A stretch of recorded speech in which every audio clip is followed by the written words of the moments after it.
kabini ni kiri daminɛna madame Buhari Fili Sisoko sɔrɔko minisiri kɔrɔ ale ka kumakanw lamɛnna kiri tigɛlamaw fɛ.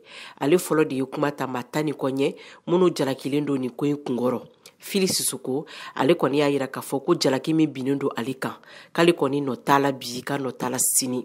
Ko n'i y'a ye kabini ale b'a ka kasobon kɔnɔ k'a ye bataki bɔ ka ɲɛsin jamanakuntigi ma ni k'a fɔ ko ka ale kiri k'ale tun bɛ fɛ ko jamanadenw ka bɔ tiɲɛ kalama ale ka se ka jɛya diɲɛma ye nin ko in na. Ko avion ko kuma min bɛ sen na ko a sanni feere bɛnkan sɛbɛnw nana di ale ma ka sɔrɔ lakana minisiri ye a burunɔ bila u la ko k'a fara sɛbɛn kan min yɛrɛ bɛ avion yɛrɛ sanni yɛrɛ kofɔ.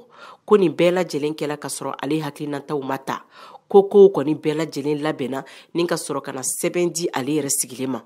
Fili Sisoko ale y'a yira k'a fɔ ko Umba Tatamli ale min yɛrɛ tun ye minisiri ɲɛmaa kɔrɔ ye a waati la ko ni minisiri wɔɔrɔ de da tun bɛ fili kilenna ni avion sanko in na fo ka taa se minisiri ciden min tun ɲɛsilen bɛ jamana ka budget ma ani jamanakuntigiso yɛrɛ.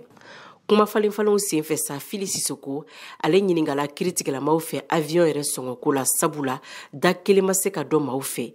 Fili Sisoko ale y'a yira k'a fɔ ko avion yɛrɛ sanna miliyari 18 ani miliyɔn 585 la. A y'a yira k'a fɔ ko avion sankun kɛla yaasa ka dɔ bɔ musakaw la ko baw jamanakuntigi ka taa ni ka segin kalo kelen kɔnɔ ko nafolo yɛrɛ tun bɛ t'i jɔ sefa wari miliyɔn 330 de la.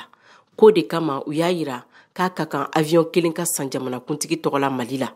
Ko nga a nafolo yɛrɛ tun man tɛ ka bɔ jamana ka wagandɛ kɔnɔ.